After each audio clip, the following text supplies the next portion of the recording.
عقد من النور يسري في شراييني، والقلب حلق هذا الصوت يشتينا، والروح تخفق بالختم بلغها، رب كريم بغيث الآي يروينا. لا شيء يعدل في الأفراح منزلة حفظ الكتاب. السلام عليكم ورحمة الله وبركاته.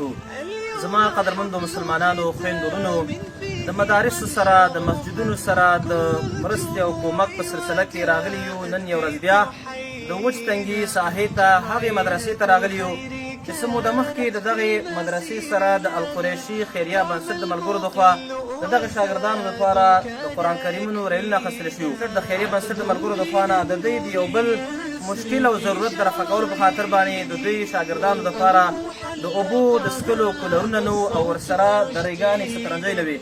نو د القریشي خیریه بنسټ ملګرو سره د دغې مدرسې استادانو دا خبره شریکه کړې وه. الله رب العالمین دې د القریشي خیریه بنسټ ټولو ملګرو ته اجرونه ورکړي چې هغوی وخت په وخت د افغانستان د ولس سره مدرسو مسجدونو سره امکونه کړي دي. الله دې ورنه قبول کړي. دا درېګانې به دلته انشاءالله اوارو. راځئ تاسو تر اخره زمونږ ملتیا وکړئ. ندعونا تاج الوقار وبحر الدنيا، لقد نعم الرفيق إلى العلياء يدني. نبی صلی الله علیه وسلم فرمایي اتق النار ولو بشق تمره. وی تاسو د الله رب العالمین د اور نه ځان بچ کړي اگر که د کجوري د یو کوړي ذریعه هم ولې نه وي. په همدې خاطر باندې نن چې دا کومه صدقه د القریشي خیریه بنسټ د ملګرو لخوا وشوله، د دغه شاګردانو یو څه ناڅه مشکل حل شو چې هغوی د اوبو کولرونه نه وو او ورسره درېګانې نه وي.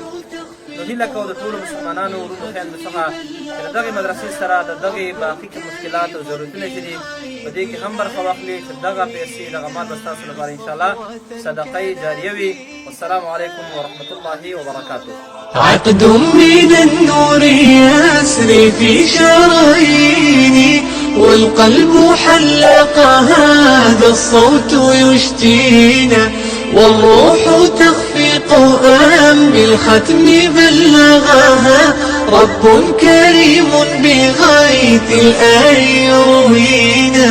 لا شيء يعدل في الأفراح منزلة حفظ الكتاب فنور الله يحوينا. اليوم حفل ختام فيه قد شرفت كل